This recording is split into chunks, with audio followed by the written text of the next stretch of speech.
That's how I started, and then I did the ancestry DNA test, and I made a video for it. And so that's when I got like a whole lot of people came to my channel to watch that, and my channel kind of grew from there. And so when I saw that, I was like, oh wow, like I have all these new subs now. Like I don't think I can just do makeup anymore. So I started doing videos either about like Dominican culture and like, you know, social issues or whatever. And yeah, my channel just slowly kind of drifted away from makeup, and now I do all this other stuff. So I did end up making a separate channel for my makeup videos now, but yeah, that's pretty much how I started. So I pretty much do a lot of cultural, historical videos. I do vlogs here and there. So I do a little bit of everything on my channel. Well, that's, Yeah. no, that says a lot about people as individuals. Despite the fact that you're good at what you do with your beauty stuff, I actually started showing my daughter some of the stuff you do. Oh. And she was like, "Oh, it's so cool!" Like she got excited. I'm like, "Yeah, I'm gonna be." Thank you for showing her that. Definitely, I think it's real important that despite what we're really skillful at, to also show a side of us that we're also people who are very knowledgeable and we're dynamic. We have a lot of information to share that relates us to other people. It's not just a skill that connects us. Right. And I feel like, you know, being Dominican especially, you know, the people, for whatever reason, are very opinionated when it comes to Dominicans. And so I felt like I had to clear some of the misconceptions about us and be like, yo, we're not all how you think. Like, anyway, that's a whole different subject. But yeah, so I kind of dedicated a bit of that to like correcting that negative promotion that we sometimes have. I share the sentiment. I had recently gotten reconnected with my cousins from back in the day. I originally lived in Brooklyn, and they lived in Uptown, which was a 2-hour trip by train. And they always used to tell me, it's only 2 hours. Like if it was no big deal, allí mismo. So that mentality, like, you know what? It's a lot further than when I used to visit them in the Dominican Republic. Que me quedaba allá. They lived in Los Mina. Okay. And there was a movie they showed me at the time, which I was skeptic to watch, because I was like, it's not from the original time. It was Shaft at the time, with Samuel L. Jackson. And there was a character there played called Peoples. And all I kept thinking was, this is nothing like the Dominicans I know. The ones out here in Uptown, which they're trying to portray Dominicans in Uptown, were up to no good. Not all of them spoke that way. They're actually very articulate. So ever since then, I've always saw it kind of the same way. Like not all of us do the same thing. We don't speak the same way, and many of us are very knowledgeable. Right. Yes.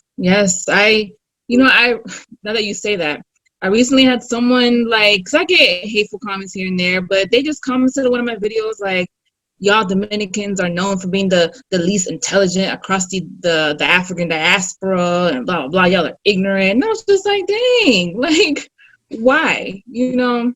But like you said, it's just, a lot of us are quite intelligent and articulate, and I just want to show that, okay? Like, we're not all a bunch of Hicks, as some people say, or unintelligent campesino or whatever. Because, you know, there's a lot of stereotypes out there, so. No, yeah. Even at that, to just shed some light on the campesinos, even within the campesinos, they have these set of values that carry on throughout the whole country that has actually carried many of us into bigger realms outside. That's true. Mi papá siempre decía, el cibaeño cuando está viajando y llega a los Estados Unidos, he can hide himself with his light skin and blue eyes, pero desde que abre la boca y se le escucha la I, ya se jodió la cosa. I didn't realize what importance that statement had. I thought he was just saying like, oh, you know, you can't fool nobody with your light skin. What he was really trying to tell me was that no matter where they go, they're not going to deny who they are. El campesino, if anything, el capitaleño que muchas veces and like that sonido, they try to put it to a side because they're afraid of standing up. But I think the wear off in the past, like 15 years, I've seen the dynamics change from trying to hide ourselves to actually trying to show ourselves. We're not just trying to incorporate ourselves into looking like and acting like someone else. Being ourselves, it's already great. Right. Yeah, you're right. That's very true. I mean, my parents, I mean, they were raised in the campo too. They're from Bonao. So, you know, I see what you're saying. And especially as far as the values, that is something that they definitely carried and brought over here and instilled that into me and my sister. So, yeah, I definitely get what you're saying.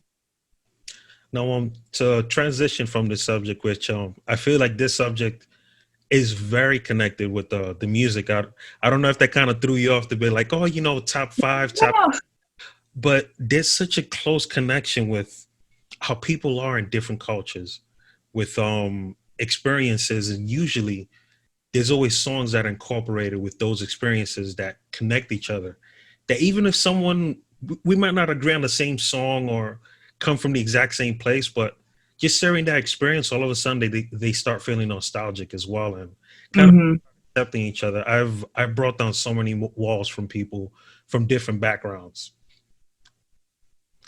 Okay. Yeah. So now I'll start off asking your top 5 merengue songs of all time. Okay. Well, I wrote a little list down. I mean, I'm not gonna lie, I kind of had a little bit of a hard time because there's so many. Then you have so many decades of merengue to choose from. I was like, oh my goodness, where do I even start? But some of the ones that just came to the top of my head just off the jump. This is a throwback. This is Amaneciendo by Fernandito Villalona. This was before my time even. I'm only 32. But, you know, I learned a lot of music from my dad and my uncles. And for whatever reason, that song in particular always just stood out to me. And I used to hear it a lot when I was little. So when I hear it, you know, it takes me back to like my childhood house and like the family Christmas parties and stuff like that. And it's a good song. So that was number 1. So should I just go down the list? Oh, sure. Okay. So the second one is a merengue by Anthony Santos, La Mecedora, which I think that was like an older merengue that he just covered, I guess. But you know, it's like a very fast-paced, fun merengue, and it's like whenever I hear it, it's like I have to get up and dance. You know, it's just one of those songs I just really like it. I like the beat, and it's really fun to dance to. Number 3 is Es Hora de Bailar by Sunday Papo. So that one,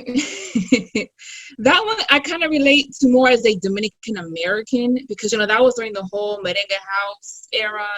And I feel like that subset of merengue particularly kind of merged both aspects of what it is to be Dominican and American because it was like, I had the merengue ritmo, but at the same time, like they were rapping and I kind of had like that urban American feel to it. So I think that's why, even I was little when it came out too, but I feel like even listening to it now, so I can relate to it in that manner, you know? Number 4 is La Chiflera by Fefita La Grande. Yes. That's another one. Another one, you know, anytime I hear it, it's like I have to get up and dance, like just the accordion, like in that song, like it's just a fun song to dance to. Like I'm the type of person, I'm very moved by like the beat of a song, sometimes more than the actual lyrics. And like I listen to the instrumentation, and maybe because I used to play music, like I was in orchestra from 4th to 12th grade. So I naturally just listen to all the different parts of the song and how they went together. And that's, I don't know, it's one of those songs that I just really like it. And then number 5 is another one by Anthony Santos, El Baile del Perrito. And that's another one that I heard a lot growing up. And it's one of my mom's favorite merengues. So I think that also kind of, it's like a sentimental thing there. Because again, it takes me back to my childhood and again, dancing it at the family parties, and my dad would play it a lot. Like so my mom really likes that song. So yeah, those were the 5 merengue that came to my head right away. Wow. Oh my. that's a strong list. That's a real strong. Yeah. El Perrito was a staple in so many parties. Yes, yes, it was. From when the original one from Wilfrido Valga was starting to like kind of die out, and then they brought up the idea like, hey, you know, since this rhythm is starting to take up and they're starting to accept merengue de requinto into different communities, how about we just go ahead and experiment and que lo grabe Anthony Santos es el que está más pegado. Like he went through that discussion and he said, sure, go for it. And it was a hit to like 2005. I was aunque la fiesta no estaba en nada. Once they put that on, it was on and popping. It was on and popping at that point. Yep. I know you kind of glazed over the orchestra, but what instrument was it used to play? So from 4th to 7th grade, I played the violin. And then from 8th grade all the way on to 12th grade, I switched all the way to the other end to the bass, the big acoustic bass. That's what I used to play. Wow. Yeah, so I did a total switch. We had like a project in 8th grade where you could try out another instrument, and I liked it. I don't know, I just liked it, and I continued playing that. So I would just lug that big bass everywhere, and I wanted to learn how to play the electric bass, because I don't know, I figured, well, if I can play the big acoustic bass, I should be able to play the electric bass, but I don't know, it's a little different. I never really, I don't know, I guess perfected my skill with that. But yeah, it's been a while though. I don't know if I can even still read music, but yeah, I've always been a pretty musical person though. Wow, that's pretty dynamic, but it's not too surprising because usually a lot of violinists they like the sound of the cello. Yes, I love the sound of the cello. Nice. And the fact that sometimes they can even kind of emulate, like when they're high skilled, there's some parts that they can emulate the sound of like the middle ground of the viola. And one of the reasons why many of them kind of scare away from, I don't think I want to lug with that. It's more because of the size. But they're still part of the same family. I mean, the string family, you mean to the harp, to the violin, the viola, the piano in itself. Ironic enough, my wife, she's a music teacher, and her main instrument is the viola, which was like, why is my mom making me learn the viola? But it was a smart because they're always sought after. Yeah, they're kind of like almost like the forgotten members of the string family sometimes. Like people, they automatically think violin, and I didn't realize that there's like another one. There's a viola, you know. And even when I was in school, that was always like one of the smallest sections of the orchestra because people just didn't want to play it. So I can see why it's sought after, you know. For sure. For that same reasons why they're the highest, one of the highest paid in the orchestra. Didn't know that. Because almost nobody wants to play the piccolo. Yeah. Wow, so upright bass, that's cool because there's a lot of people, they look at the upright bass and it's like, it's 4 strings, but there's no lines to it to kind of cheat. And it's like, well, but the violin doesn't have it either. There's no frets. But I find that interesting that you weren't able to transition from that to electric bass. But I kind of do understand the whole thing of the fact that there's no frets. Yeah, I mean, yeah, I guess I just didn't dedicate enough time to it either. I don't know. Like even now, sometimes I think like I should try to get back into that. Just get an electric bass, but I don't know. It's something, like I said, I think about it, and maybe I'll eventually get back to doing that.